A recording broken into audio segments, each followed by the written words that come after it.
ঋতুরাজ বসন্তের আগমনে প্রকৃতি সেজেছে নবরূপে।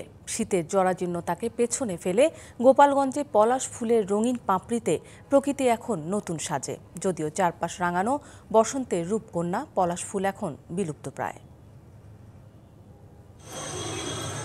গ্রামীণ আবহে হরহামেশাই রাস্তার ধারে দেখা যেত পলাশ ফুল। প্রকৃতিকে রাঙিয়ে তোলা, চোখ ধাঁধানো অপরূপ সে পলাশের দেখা মিলেছে গোপালগঞ্জে।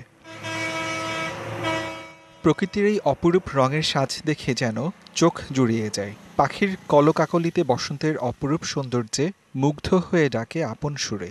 ঋতুরাজের রূপ দেখে প্রকৃতির প্রেমী, প্রেমিক প্রেমিকা সহ মোহিত প্রাণীগুলো মেতে ওঠে মিলনের আনন্দে। বসন্তের আগমনের সাথে সাথে বাংলাদেশের প্রকৃতিতে শিমুল ফুলের লাল রঙের আবির ছড়িয়ে পড়ে চারিদিকে। শিমুল ফুলটাকে সংরক্ষণ করা উচিত।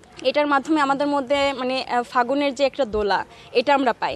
আমি অনন্তকাল ধরে দেখতে চাই ডালে কোকিল বসে ডাকছে, চারিদিকে লাল শিমুল ফুল ফুটছে। লিলি হালাল বিউটি সোপ, বিএসটিআই কর্তৃক সনদপ্রাপ্ত দেশের প্রথম হালাল বিউটি সোপ, দীপ্তিময় উজ্জ্বল ত্বকের জন্য। গোপালগঞ্জে বছর দশেক আগেও জেলার প্রত্যন্ত গ্রামের অধিকাংশ বাড়ির আনাচে কানাচে রাস্তার পাশে পলাশ গাছ দেখা গেলেও এখন তেমন একটা চোখে পড়ে না। তাই পলাশ গাছ না কাটার পাশাপাশি এ ফুলের গাছ লাগানোর দাবি প্রকৃতি প্রেমীদের। আসলে শিমুল ফুল কিন্তু আমাদের যেমন প্রকৃতির উপকার করে, তেমন আমাদের কিন্তু এটা সংরক্ষণ করাও দরকার। আনন্দ ফিল হয় ভেতরে, যে আসলে ভাষা প্রকাশ করা যায় না। শীতকালীন একটা ফুল, আমাদের চোখ জুড়িয়ে যায় শিমুল ফুল দেখলে।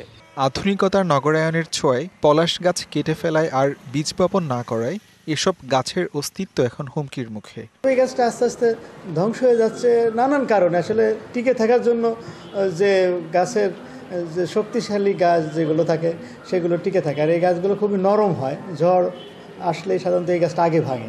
সংশ্লিষ্টরা বলছেন প্রকৃতির স্বরূপ ফিরিয়ে দিতে প্রয়োজন ব্যাপক বৃক্ষরোপণ। DVC news desk.